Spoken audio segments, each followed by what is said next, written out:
When we try to distinguish raw experience from the particular contents of experience, it is tempting to imagine a knower who stands apart from what is known, as though awareness were a faculty possessed by a someone. But the moment we posit a separate knower, we have turned awareness into an entity, a subject confronting an object. However, when we use terms like experience or awareness, we are not referring to the knower, but to the knowing itself, the simple living event of presence before it's been divided into subject and object. The immediacy of knowing that experience is taking place is not a thing that can be grasped or possessed. It is the activity in which the sense of subject and object arises. Before thought carves the world into observer and observed, there is only the undivided happening of experience, and this includes the appearance of the sense of I. Our sense of self is not the owner of awareness, but simply one of its appearances, an appearance that is substantiated by conceptualization. Concepts are very useful tools, but their function is to divide. To think conceptually is to draw boundaries, to say this and not that. Every concept presupposes a framework of distinctions that removes us from the immediacy of experience. When we think about seeing, we have already stepped away from seeing itself. Awareness and the sense of self is like the difference between light and the description of light. The description may be accurate, but it can never illuminate anything. It is commonly said that awareness is aware of itself, or that we are self-aware. Ordinarily, we interpret self-awareness as a second-order act. First we perceive, then we reflect upon that perception. But this reflective loop belongs to the conceptual mind, not to awareness itself. On the contrary, awareness does not become aware of itself through a second act. It is self-evident by its very nature. Its presence and its self-recognition are one and the same. There is no need for awareness to look back at itself, because it never stands apart from itself in the first place. It is immediately self-present. So, when awareness is recognized as immediate knowing, there is no possible division between inside and outside. There is no world out there seen by a self in here. There is just the vivid, open field of experience itself, where the appearing and vanishing of phenomena is the same thing as the knowing of them. To attempt to stand outside awareness in order to examine it is impossible, for that act must already take place within the thing it's trying to stand apart from. There is no outside from which to view it. It's not that awareness is hidden, it is simply too immediate to be grasped. The self-knowing of awareness does not need to reflect back on itself to confirm its existence, for its presence is self-evident in every act of experiencing. Light does not need to illuminate itself before it can shine. In shining, it is already manifest as light. Awareness is ontologically transparent. Its being and its self-knowing are one and the same. Conventional epistemology treats knowing as a relation between two terms, a subject and an object, and thus it overlooks the ground that makes such relations possible. Awareness is not one more item within the field of knowledge.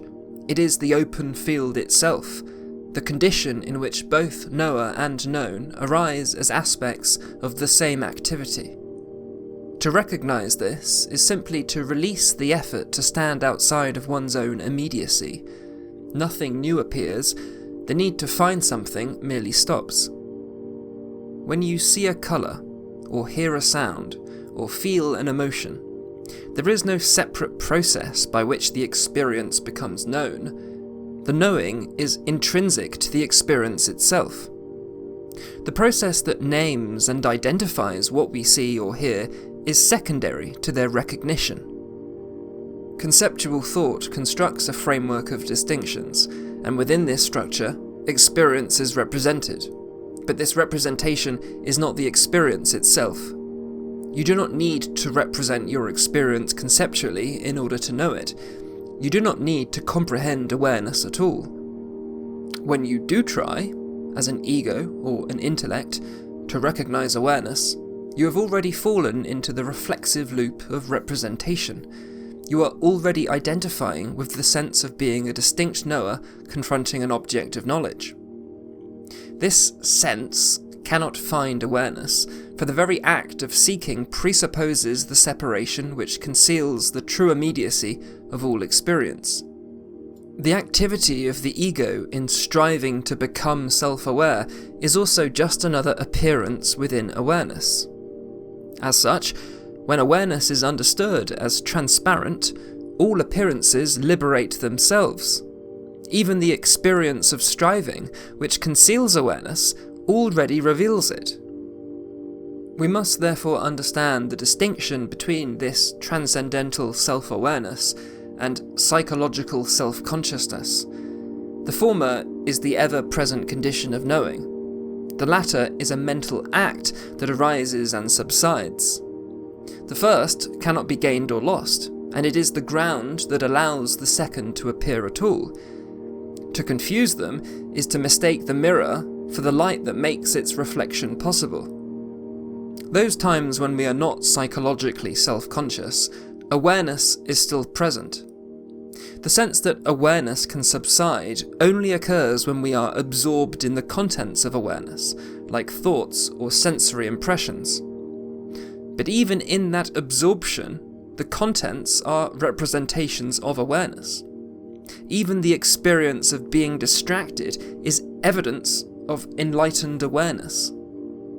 We can fail to recognize awareness as aware, but awareness cannot be unaware. Apparent lapses in awareness are purely conceptual. They are identifications with the movements occurring within it. But as soon as we relax the habit that treats awareness as an object to be attained or realized, it becomes evident that even the sense of an ego seeking awareness is itself an appearance within awareness. The problem and the solution coexist in the same space.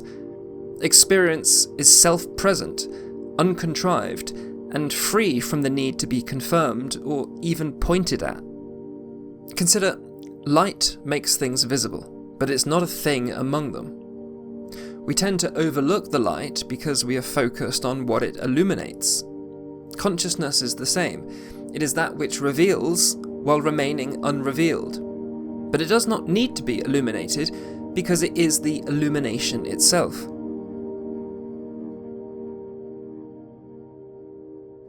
We can separate ordinary human experience into three layers. At the most immediate level, there is raw phenomenal experience, the simple what it's like of being, including colours, sounds, sensations, and thoughts. It is the givenness of experience, prior to conceptual reflection or categorization. Beneath, or rather prior to, this phenomenal layer lies what we might call transcendental self-awareness, or meta-awareness. This is the luminous openness in which appearances arise. It is not the awareness of experience in a reflective sense, but the sheer being revealed of anything whatsoever, which we've been discussing throughout this video. Both the contents of experience and its self-revelation are preconceptual. Both occur before the intellect has separated the world into knower and known.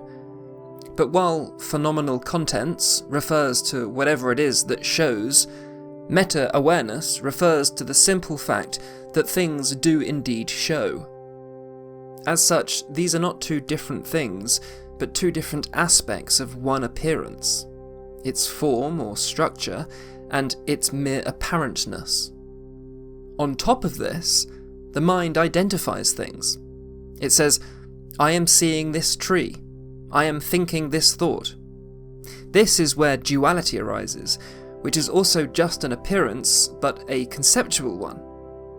And in distinguishing this from that, self from other, the mind mistakes itself for the conductor of the experience it believes belongs to it, rather than an appearance within it. And since the ego is an appearance like any other, The idea that awakening involves eliminating the ego implies that awakening involves eliminating appearances, which is a dangerous misunderstanding. Awareness is the condition that makes the appearing of anything possible, but because it is the very medium of knowing, it can never itself be captured as something known. To try to find awareness is like trying to see one's own seeing without using one's eyes. Ordinarily, our attention is directed towards contents, as things that appear to us.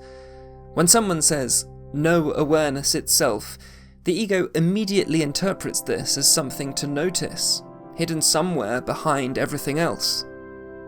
But this search is self-defeating. It's like the fish asking, "Where is the water? I only see currents and bubbles." The fish never finds water as an object precisely because everything it perceives is already taking place within it. What we long to attain is paradoxically the unattainable condition that makes longing itself possible. Awareness is present even in confusion, distraction, and sleep. It is what allows these states to be known as such. The barrier is the attempt to know the knower in the same way we know objects, because this perpetuates the illusion of distance that obscures what was never hidden. The dissolution of this barrier is achieved by relaxing the habit of objectification altogether.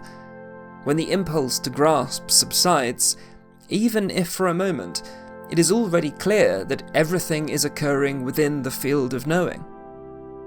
Recognition happens not through addition, but through cessation, the end of treating knowing as something to be attained. In that moment, the distinction between the knower and that which is known collapses into the lived immediacy of knowing and being aware.